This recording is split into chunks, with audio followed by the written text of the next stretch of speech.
बात भी करते हैं। लेकिन हमारी बातों में सिर्फ शब्द नहीं होते, उनमें एक असर होता है, एक वजन होता है। जब हम बोलते हैं तो सामने वाले को महसूस हो जाता है कि ये सिर्फ बातें नहीं हैं, बल्कि इनके पीछे सच्चाई और इरादा भी है। ये बरसात तुम्हारे कान भी खींच सकती है। मतलब अगर तुमने हमारी बातों को हल्के में लेने की कोशिश की, अगर तुमने ये सोचा कि ये सिर्फ मजाक है या खाली धमकी है, तो तुम बहुत बड़ी गलती कर रहे हो।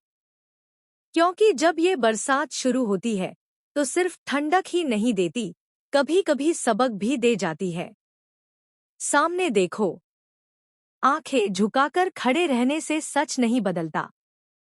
हिम्मत करो, सिर उठाओ और सामने देखो। क्योंकि जो कुछ भी हो रहा है उसे देखने और समझने की जिम्मेदारी तुम दोनों की भी है। दादी। जैसे ही सामने नजर उठती है, अचानक माहौल बदल जाता है। चेहरे पर हैरानी आ जाती है, क्योंकि सामने वही खड़ी हैं जिनकी मौजूदगी से हमेशा घर में अनुशासन और सम्मान बना रहता है। दादी सा। उनकी तरफ देखते ही आवाज में घबराहट भी है और आदर भी। जैसे कोई बच्चा अचानक पकड़ा गया हो और अब समझ नहीं पा रहा कि क्या कहे और कैसे समझाए। वेलकम टू आवर शादी सर। और इसी अजीब सी घबराहट के बीच अचानक एक हल्की मुस्कान के साथ ये शब्द निकलते हैं, जैसे माहौल को हल्का करने की कोशिश हो रही हो।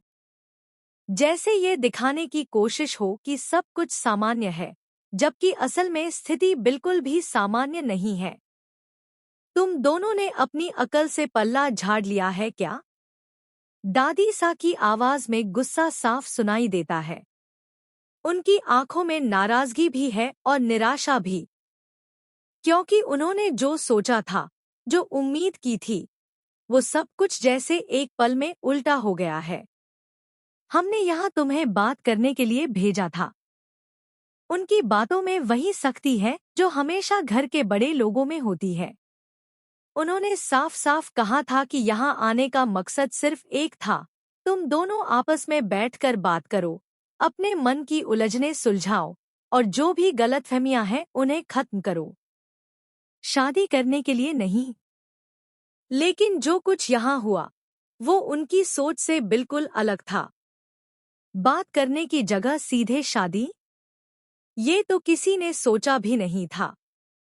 Y shouting? इस अचानक बढ़ते हुए तनाव के बीच एक आवाज आती है जो जैसे माहौल को समझने की कोशिश कर रही हो। सवाल सीधा है, इतनी जोर से क्यों चिल्लाए?